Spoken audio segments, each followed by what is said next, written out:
Uh-oh.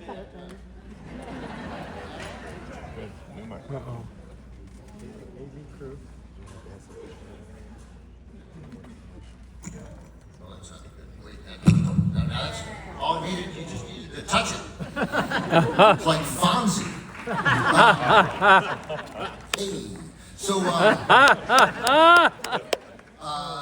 thank you for coming. Here we are. 50 years. All the President's Men. Alan J. Pakula, Robert Redford, Dustin Hoffman, Jason Robards. One of the great movies and a particularly great year for movies. Now, when I learned who our guest would be for the movie, opening night was April 30th, right? 53 years ago, April 30th, 1973, our guest was fired from his job. And I thought, why are we bringing in a guest who got fired from his job? Like, what are we doing here? And then I thought, maybe it's because he's an American hero. Ladies and gentlemen, John Dean.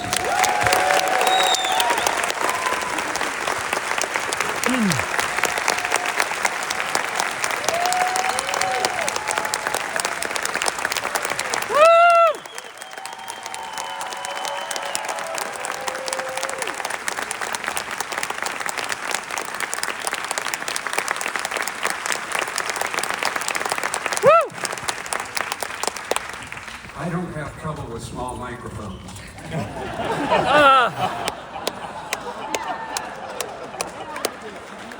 That's good. First of all, welcome to TCM. Thanks for doing this. It means a lot. A lot of us are very excited. Obviously, it's, we got more than 600 people here who are excited as well. So, All the President's Men came out in 1976. Obviously, by then we were 2 years after President Nixon resigned. You must have seen this film how many times? I've seen it twice. I saw it just before it was released. There was a director showing, which I went to. I think it was down in Robertson. Out here in LA. Right here in LA, with Alan Pakula being there. So that was my first watch. Second time was at Chapman College. But the first watch was sort of set the impression. I watched the film, went up to Pakula afterwards and said, "Thank you." He said, "Why are you thanking me?" I said, "You never mentioned my name in this entire film." That is true and noteworthy. There is no John Dean character. There is no, you're not an amalgamation of people. Even the ticker at towards the end picks up all the names they've missed. They missed me. They, from a filmmaking point of view, there was one of the reasons was that, to keep the story focused on what this really is. And one of the reasons why I love the story, I went to journalism school. I thought my entire career would be as a journalist. This is a process story about journalists and how they do their jobs when done right. And focusing on too much of what was happening actually inside the administration would have drawn the focus away from the storytelling. Did you think going in that you were going to be in it? No, I had no idea. Really? I just didn't know how they would tell the story without me. And then why haven't you, I'm curious, I mean, I guess you don't need to see it, you lived it, you know the details of it. But I would have thought you'd seen it, I don't know, 10 times. As an undergraduate, I was an English lit major, and I did a senior thesis called Verisimilitude in the Political Novel. And the reason I had done that, I had the junior year I spent at college was actually in Washington in a Washington semester program. Where'd you go to college? I went to college in Worcester in Ohio, and the Washington semester was an American university, where I later went to graduate school before Georgetown Law. But my verisimilitude in the political novel, I selected Alan Drury's Advice and Consent. So I was studying how close Drury was to the way the process really works. The core of that novel is about a confirmation process. And it was really good. It was really accurate. And I It was learned. one of the great political movies of the 60s and era when they were alive. I didn't see it. I've never seen the movie, actually. Oh, the movie's great. It was really good. So, but if they did as they did in the book, it's very true to life.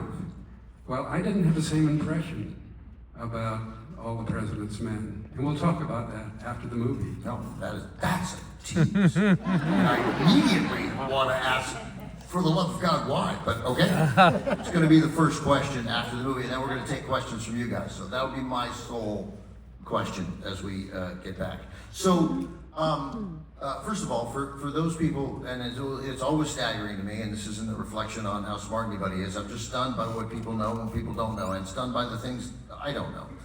Tell people what your job was during the Nixon administration. I was White House Counsel, and 31 years of age. When I went over to the White House, I knew what was going on. My predecessor, John Ehrlichman, who had been White House Counsel, was moving up to be a parallel with Henry Kissinger, who was in charge of foreign affairs. Ehrlichman would become in charge of domestic affairs.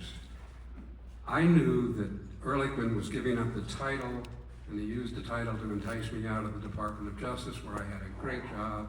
I was the Associate Deputy Attorney General for Legislation. When I asked my boss, John Mitchell, should I go to the White House?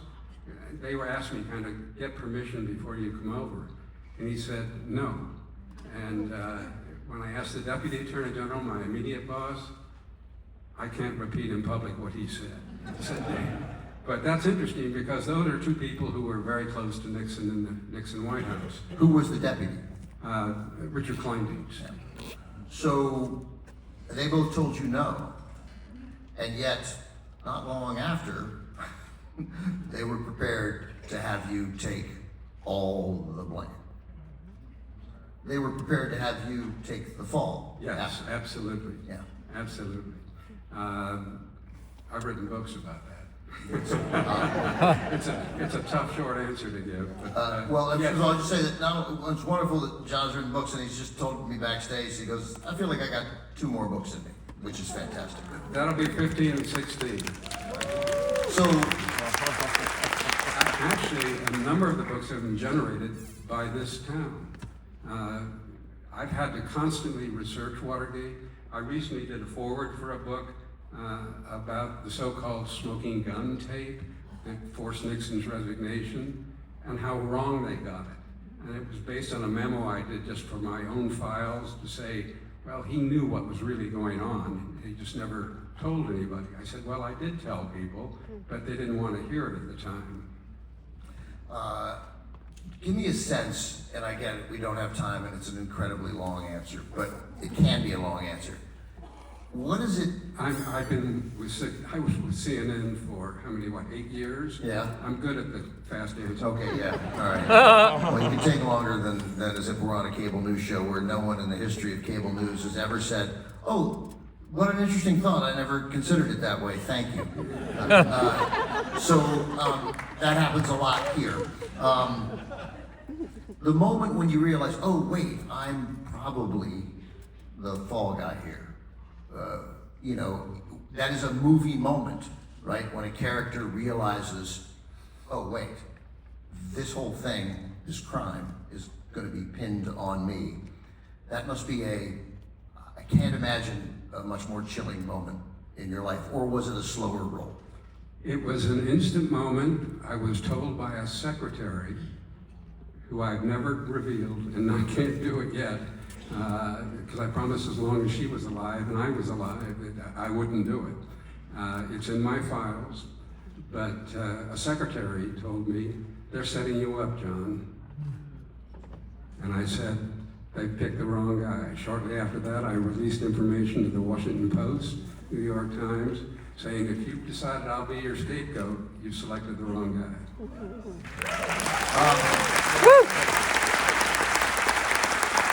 So, a question I asked you back in the green room that I was curious about, that's why I asked the question. And I was a little bit surprised by your answer. Another reason that you're not in the movie is because Bob Woodward and Carl Bernstein did not speak to you at any point prior to publishing the book, All the President's Men? No, actually, there was newspaper reporting on me after I broke rank. After you broke rank then, but in the Before period then. covered in this film, there's no part, they didn't speak to you? No, they didn't. Did they ever call and you just didn't return the call? Did you hear their reporters trying to reach you? They may have, but they never got through to me. Never got through to you. And then after you broke ranks, then you spoke? They were pounding on the door. Yeah, okay.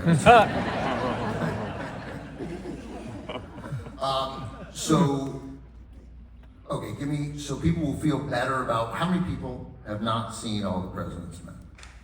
Okay, this is actually, it's always stunning to me, as I say every time, but this is less than most. Most people here have seen the movie. Did they get, well, first of all, again, it's their stories. It's not what's happening inside the White House. It's how the Washington Post reported it. You know, notwithstanding my intimate knowledge, and even my knowledge in knowing Carl and Bob as I do today, it is a great film. It is well crafted. It is perfectly acted. Actually, Bob Woodward told me, "You can't believe what this has done for my dating life." Having Redford play me. So it's great theater. This will be my third watch, and I'm sure I will enjoy it as much as I did on the first two occasions. But it's not real. Okay, all right. One of the great, I'm going to let John off the hook until after the movie, but one of the great stories about the making of the movie, you know, Redford wanted this to be a small movie, black and white, with no stars, and he would produce. And then once Warner Brothers ponied up half the budget, $4 million, $8 million total, they were like, yeah, you're going to star in it. We just paid $4 million. And then once Redford was in it, you can't have Woodward be a big name. So then they had to hire another big actor, and that's how we got Hoffman. I visited the set during the filming. Was really blown away by the way they recreated the newsroom at the Washington Post, because I had been in that newsroom, not on official business, but actually it was before I went to work in the Justice Department. I had another friend who was a reporter, and there it was when I went on the set in Burbank. Let me ask you this question before, because in case somebody doesn't ask it afterwards.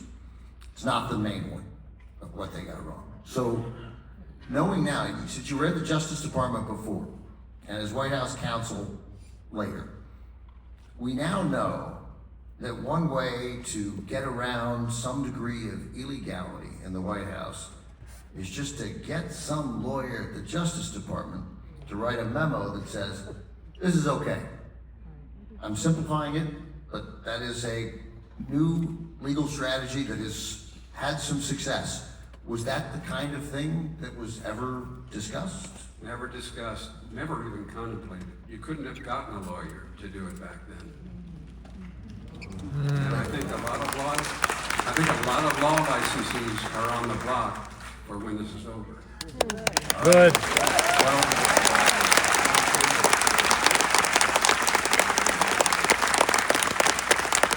I knew he was going to be great, and he was even better than I thought. You guys are in luck. You're going to watch All the President's Men along with John Dean. Afterwards, we'll be back to take some questions from you, find out what they got wrong. All the President's Men, John Dean, everybody, thank you very much.